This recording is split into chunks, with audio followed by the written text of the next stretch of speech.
আমরা শেখ হাসিনার সময় দেখেছিলাম শেখ হাসিনা কতক্ষণ হলো গণভবনে মাছ ধরতো, কতক্ষণ তাহাজ্জুদের মুনাজাত দিত। তো একজনকে ফেসিস্ট সিস্টেমের কাঠামোর অনেক উপরে উঠানো হয়েছে। সবাই দুনিয়ার খারাপ, শেখ হাসিনা ভালো ছিল। এখন এই পরিস্থিতি দেখতে পাচ্ছি, সবাই খারাপ, কেউ চান্দাবাজ, কেউ দুর্নীতিবাজ, কেউ সন্ত্রাসী, কিন্তু একজন আল্লামা উপস্থিত হয়েছে, উনি সব ভালো। আওয়ামী লীগের অফিসগুলো খুলে দেওয়া হচ্ছে। এসব ফাইজলামি আপনারা বাংলাদেশে করবেন না।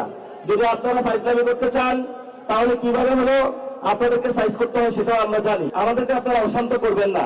যদি আমাদেরকে আপনারা অশান্ত করেন তাহলে আপনারা অশান্তিতে থাকবেন। আমরা এখন দেখতে পাচ্ছি সংস্কারের যে কার্যক্রম সেটার বিরুদ্ধে হলো একটি দল দাঁড়াচ্ছে।